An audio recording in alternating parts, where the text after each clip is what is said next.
Whoa, hi everybody. Hello. Hi, everyone.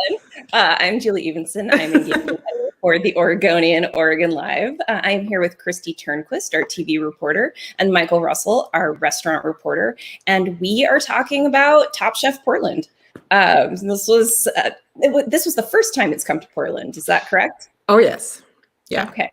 So Top Chef Portland, kind of a big deal to have it here in the city, especially during this past year with the COVID-19 pandemic, and the huge outsized impact that has had on the Portland food scene and the restaurant industry with shutdowns and limited capacity and things like that. So we're going to talk about that a little bit. We'd love to hear from viewers in our comments. You can drop a comment in there. What did you think about the season? What did you think about the season in Portland? And I know that there are also some controversial elements to this season. So if you have specific questions, viewers, leave them in the comments. We'll do our best to answer them.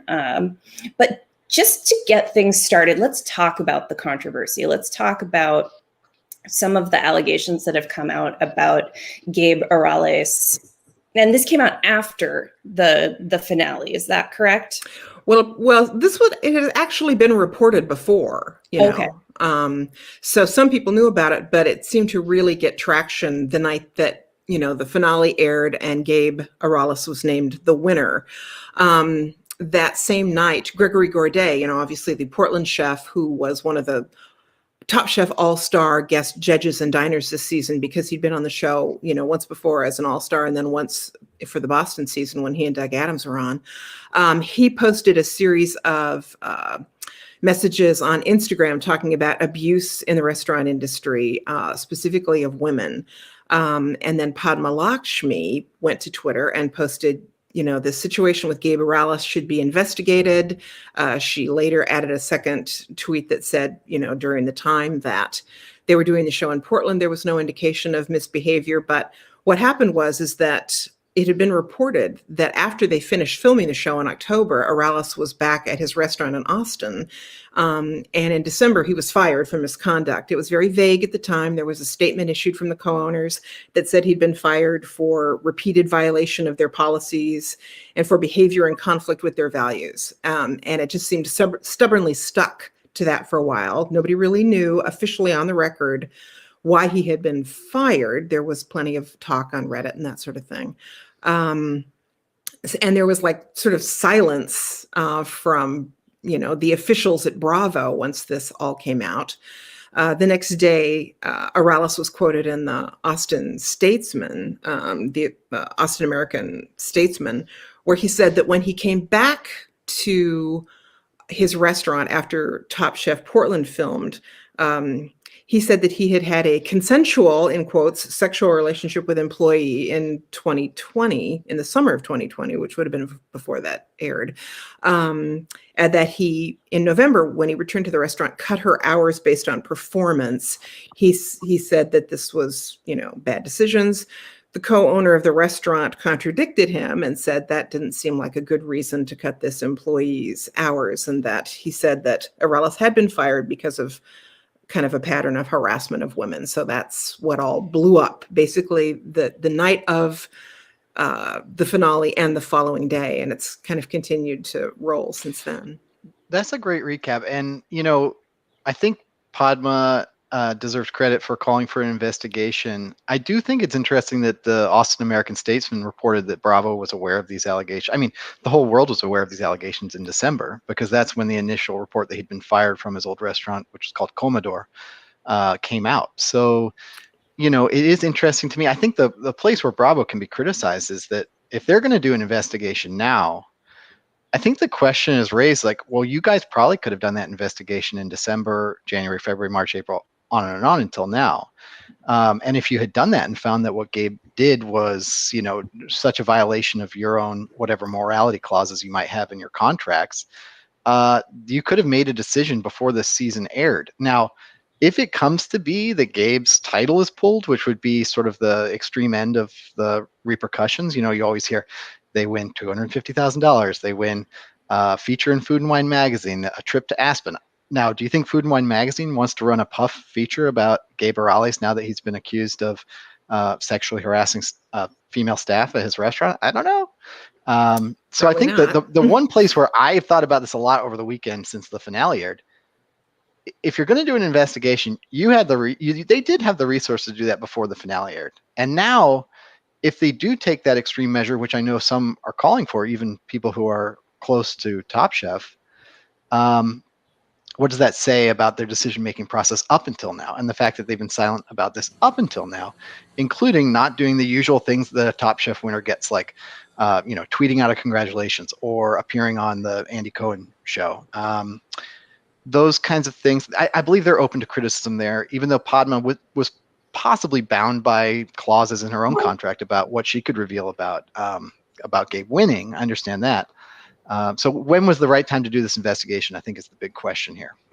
Well, and I mean, it's certainly not unheard of for reality shows to have controversies or scandals, surrounding them. And this is an interesting case study because, it certainly seems like these reports about Aralis were out there before they began filming the show, and apparently there was somebody associated with the show, I think, spoke to the Austin American Statesman and said that they didn't really consider not airing the season because that would be unfair to the other contestants who were on. So what do you do? I mean, they could have had some sort of on-screen,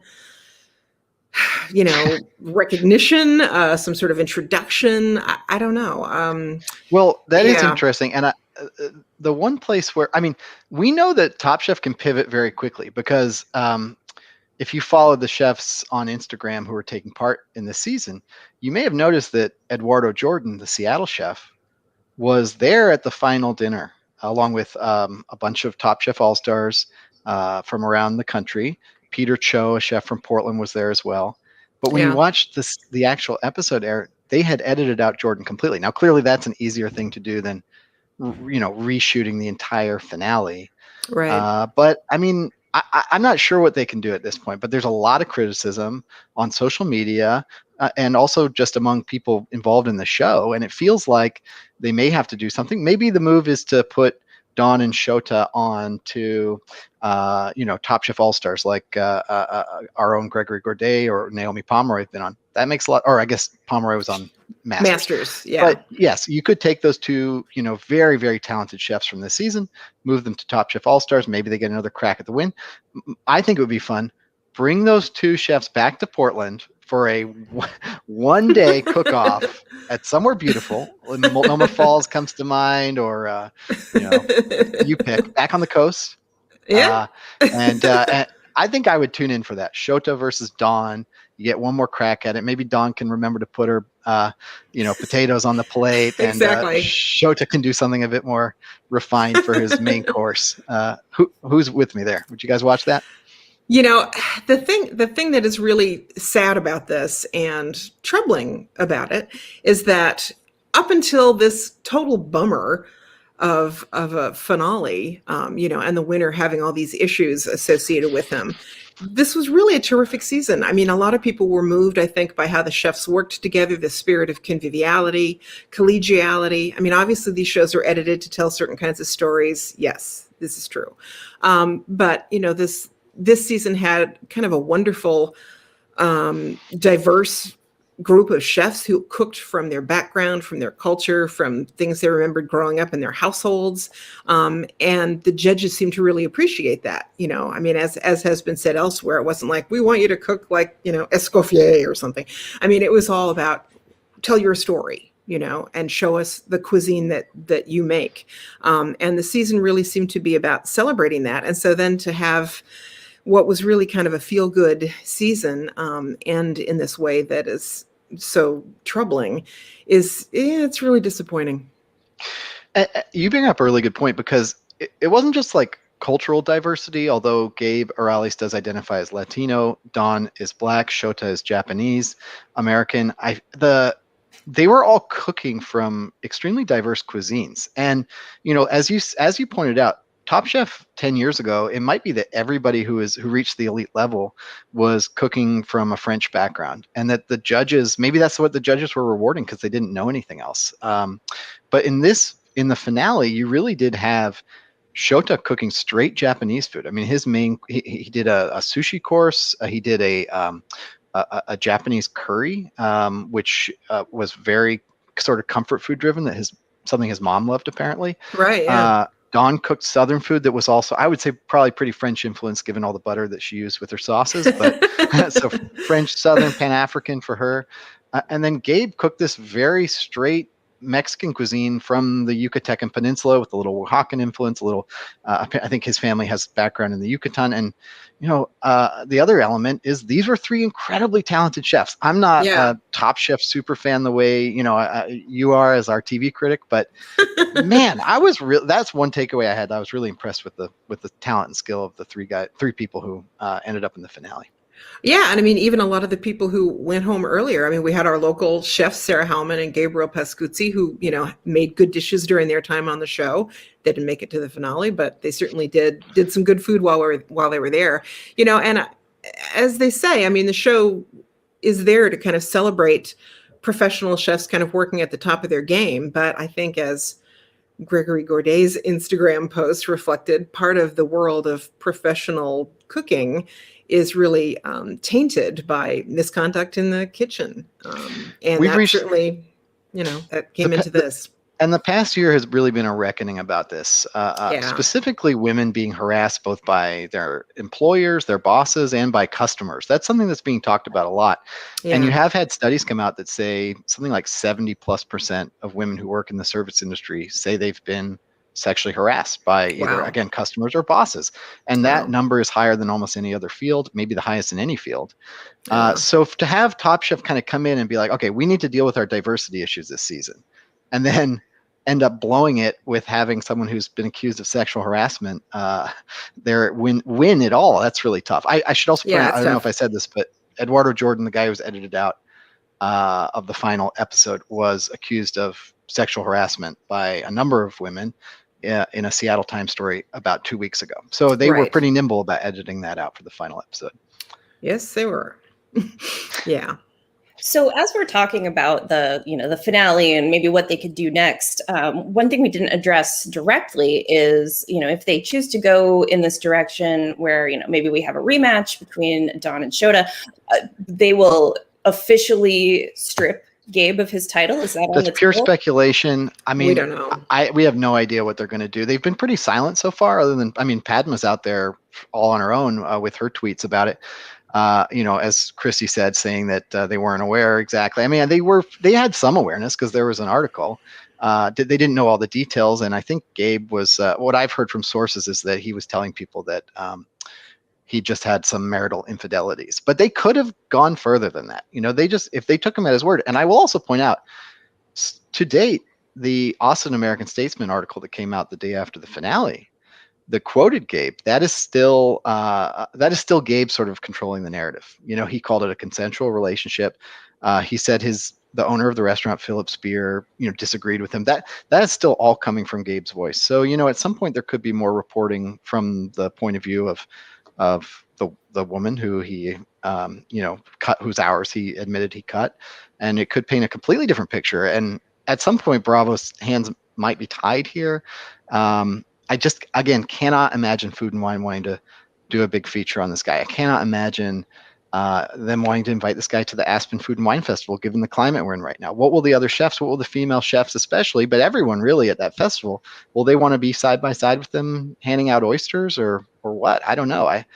And then San Pellegrino has their own decision to make about their big $250,000 prize. I'm sure there are conversations happening with lawyers right now. Yeah, we don't know. But let's talk about other parts of the show, even though this has certainly tainted the finale. It's important, and it sounds like it's unprecedented, at least in the history of this show. Although, as we were talking about in our prep for this discussion, reality shows are not strangers to scandals. This is true. And Top Chef isn't either. Type of scandals. Yeah. So, I mean, there was an earlier Top Chef I think winner. I think Paul Paul Key. Key, yeah. Yeah, who was involved in a lot of issues, but we don't have to get into that because that's No, it is funny that yeah. he was also I mean, this is just coincidence, but he was also from Texas, and he worked alongside Philip Spear, who was the owner of Commodore, where Gabe Hmm. Morales worked. I mean, that's more of Yeah, a small coincidence than world. anything. And Philip Yeah, Spear, the owner of Commodore, he now has sort of made an effort to improve the culture at his restaurants yeah, and has started running clubs and sobriety clubs. And I think he took yeah, it pretty seriously in firing him in December, when you knew he probably went pretty far on Top Chef. So he yeah. probably deserves some credit there. Yeah, it'll be interesting to see Maybe. what Bravo tries to do as damage control, if they do anything. I mean, I think saying nothing is not helping, because that just leaves a lot of empty space for people to then, you know, enter into the conversation and speculate. So Right. it's a shame So, because it was unusual in that when the show filmed in Portland, the pandemic was still in full cry. And people had been wanting the show to film in Portland for a long time. And according to people associated with the show that I spoke to, Portland had been on the list. It had been a place they'd been considering coming to for a while.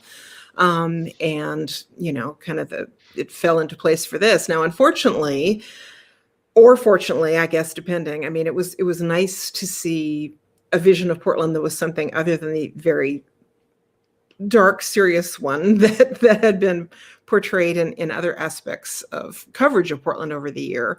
There was a lot of coverage of, protests about, racial injustice and the pandemic shutdowns and then the wildfires. It was such a tough year for Portland. So having the show film here during the pandemic was, kind of nice, but it was kind of too bad for the chefs because they couldn't really get out and get to the restaurants in the way that an ordinary season of Top Chef does. Ordinarily, they can get out, they can't, I mean, obviously Oregon is beautiful and you can go outdoors, and they certainly did. But in previous seasons, they've been able to go to restaurants. They've been able to, really be part of the city's dining culture in a way that I think was obviously not really possible this time. So I don't really know how, Top Chef Seattle or Top Chef Boston or whatever impacted the restaurants that were visited on the show. My experience covering the restaurant scene generally is that the chefs who appear, especially if they go far, that means a huge amount for them. If you're a finalist on that show, and you had Gregory Gourdet, who you've mentioned, and Doug Adams both went really far in their season of Top Chef. Yeah, they did. Those two went on to sort of, I think I phrased it recently, they were able to write their own ticket. So Gregory is going to open his own wood-fired Haitian restaurant where he is focused on hiring BIPOC women staff members and sort of creating a better culture, in his words. That is probably opening in 2022. He's taking his time. He wants to do a nationwide search for staff members. So he's going slow. Obviously, the pandemic impacted that opening date. Doug Adams, Yeah. meanwhile, was able to open a restaurant that was inspired by his upbringing in Texas and Montana and moving to Oregon, called Bullard downtown. And then he recently opened, or he opened at the beginning of the pandemic, he opened a spin-off fried chicken restaurant called Holler in the Selwood Moreland area.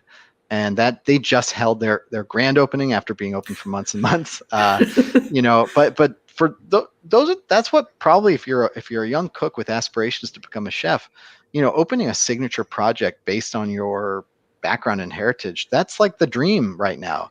And those two chefs, presumably in large part, or in some part because of their appearance on Top Chef. I mean, Gregory was already a pretty well established figure in Portland, but Doug was running restaurants for Vitali Paley before Top Chef. So, Yeah. those chefs really, I think it meant a lot for their career. And, will it matter for a Gabriel Pascuzzi, who already has multiple restaurants in Portland with Stacked Sandwich Shop and Mama Bird, his chicken place, and a healthy bowl concept called Feel Good that's on hiatus?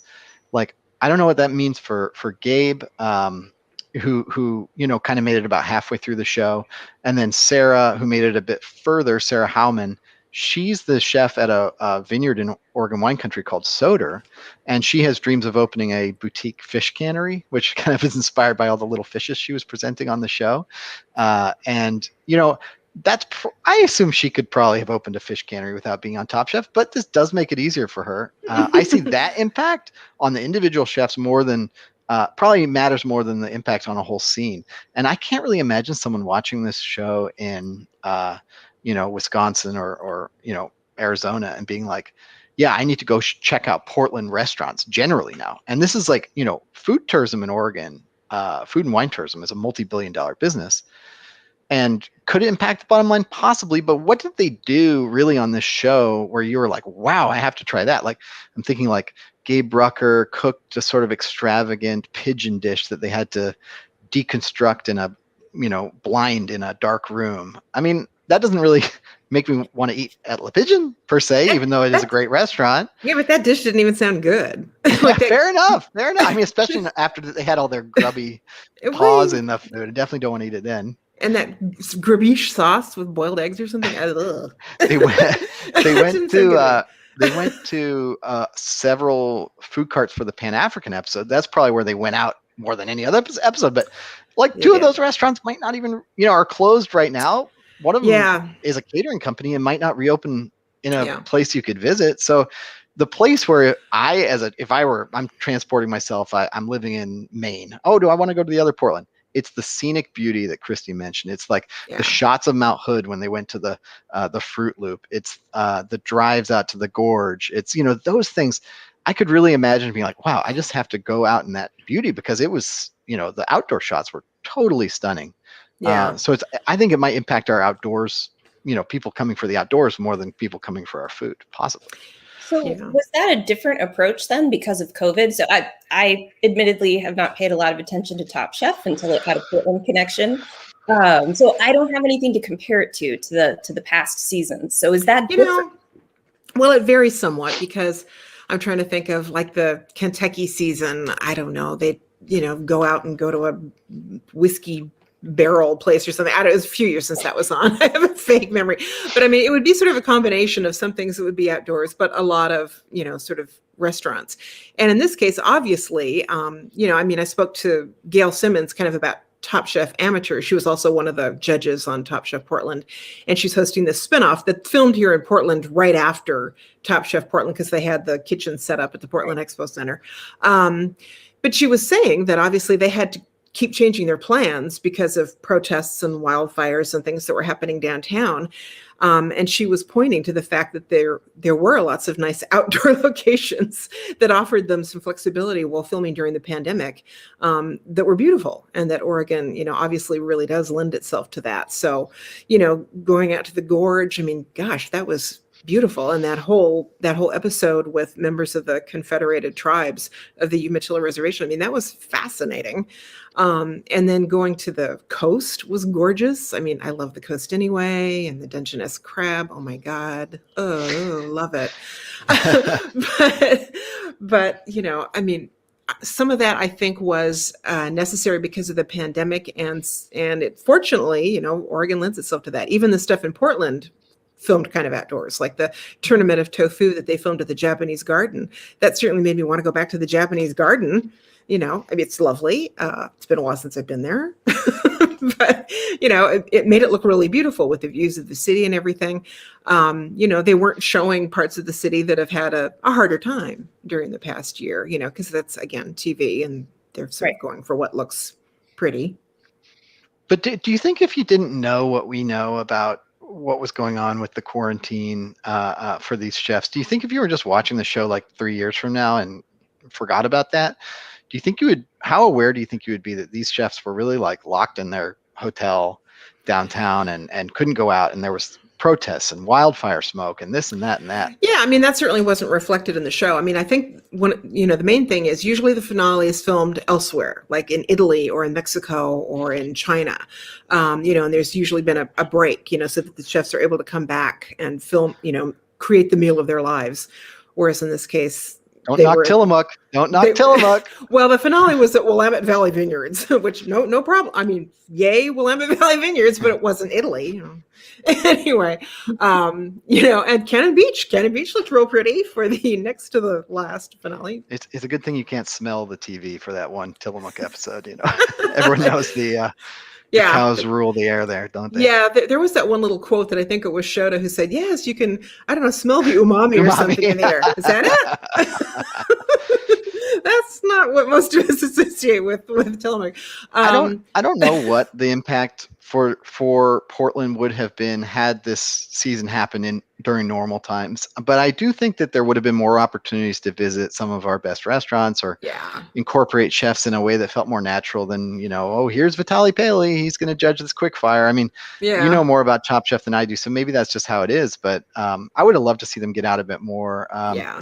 Yeah. But at the end of the day, I'm always a bit skeptical about Top Chef's impact on a city anyway. I remember years ago, I've probably told you the story before, Christy, but we went down to San Diego, and the hot new restaurant opening that year was this place from Brian Malarkey, who had won Top Chef. And we went, it was like he didn't win. Oh, he was a Yeah. finalist, or what was it? And he's actually from Oregon, oddly enough. He's from God. Central Okay. Oregon. Sorry, Brian. If you come back, don't hate me. He did show up on All Stars, but yeah, he competed, but he didn't win. Well, he was able to open this like giant double check. 240-seat Southern restaurant, and like my fried green tomatoes, the fry was just dripping off of it, and it wasn't crunchy at all. And I thought, oh man, if your city's restaurant scene is relying on exposure from Top Chef, you could be in a lot of trouble. I think it's better to have a restaurant scene mature enough. Yes, please. I think it's better to have a Top Chef, to have a restaurant scene that's mature enough where Top Chef can kind of come and go, and it doesn't really matter other than for, the Gabes and Sarahs of the world who are on it and do, reasonably well. Well, I also think that over the years, the people who are on the show have changed because, as they said, this year there were no sous chefs or anything. They were all executive chefs. And again, people were available because of the pandemic. A lot of them had to close their restaurants or leave their restaurants.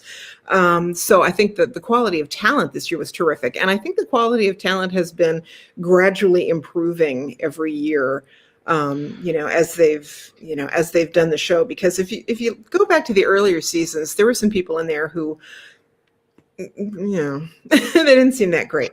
So I think the level of expertise has increased.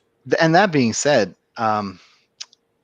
two of the three finalists were James Beard Award nominees, and there were other James Beard nominees who didn't make it to the finale. But those three chefs in particular, you could kind of tell early on were the cream of the crop just in terms of a talent level.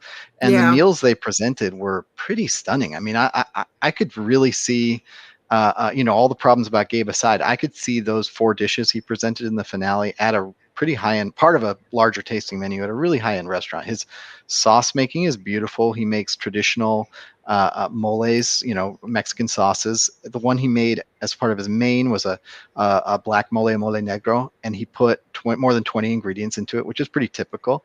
He put in like charred chilies and charred tortillas that were almost like smoking up the kitchen he was working in. He's using pretty classic techniques there. He had the inventiveness to use tepache, which is a fermented pineapple drink, as part of a seafood crudo. I think it was raw scallop there.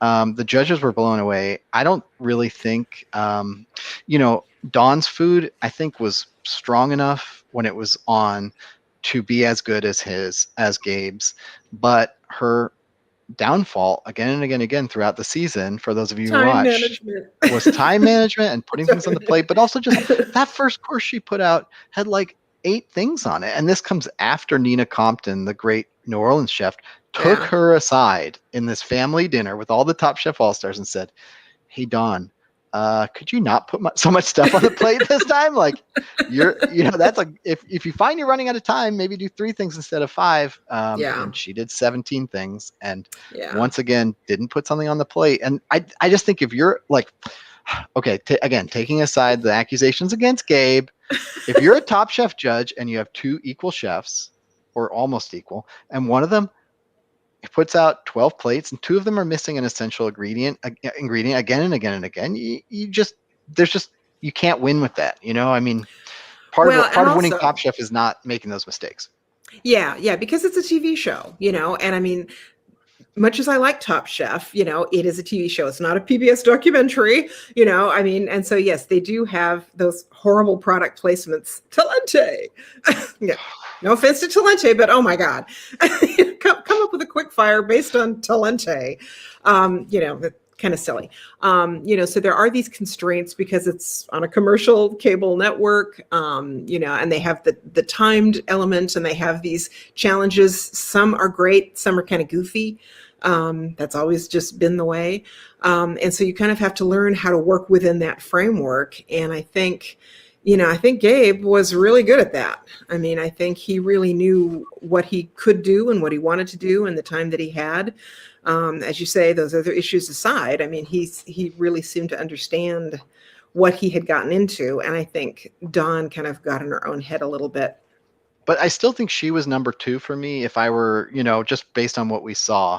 And Shota, his problem, which they discussed on the show, was he put out dishes that were too comfort food focused. He put out a dish of this Japanese curry and rice that was, it looked totally delicious. It was a beef tongue curry, so that was a little bit of a bonus. And his process for making it sounded pretty, awesome and laborious. He left it cooking on low heat overnight. Yeah. All that aside, he presented it like something you'd find at a lunch counter, and he undercooked his rice. So, I mean, at that point, Yeah. the goal of the finale is to present a higher end meal, present a meal that could be, a tasting menu that you might spend 85, 95 or over $100 for. So, Yeah. That's tough. So I would say, Yeah. but I still would like to see Shota and Dawn go head to head. That's my dream. I'd love it. I think that's a great idea. I think from your lips to Bravo's ears, I think that should Yeah. happen. You guys listening?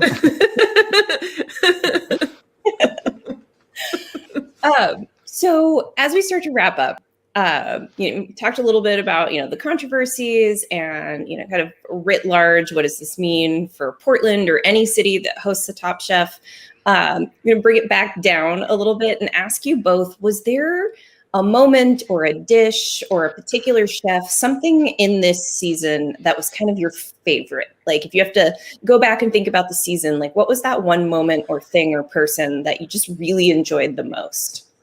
Well, I already said Dungeness crab. I mean, when they were at the coast and they were cooking first with clams and then with Dungeness crab, I was blissed out because I really like clams. I adore Dungeness crab. If only it wasn't so expensive. I mean, I grew up in Portland and we, used to sit around and just crack crabs over newspaper and just eat it and, dip it in melted butter. So just seeing the creativity they were bringing to these dishes, they had to do one cold and one hot dish of Dungeness crab. And they were paying tribute to James Beard, Oregon native, Portland native. That was one of his favorite ingredients. So it had this wonderful Oregon feel to it. Plus it was crab. So I was happy. I'll get to my favorite point in a moment, but as someone who didn't really watch Top Chef, the crab episode brought up something that would surprise me, which was how freaking hard these challenges are. I mean, Really hard. There were times where it's like, okay, I'm going to bake fresh bread and do this and do that, and we have 25 minutes. And then they go off and do it in the quick fire. And then that crab challenge, they went Cracking out crab. crabbing, Oh and then my they had 2 hours or something and they had to process the crab.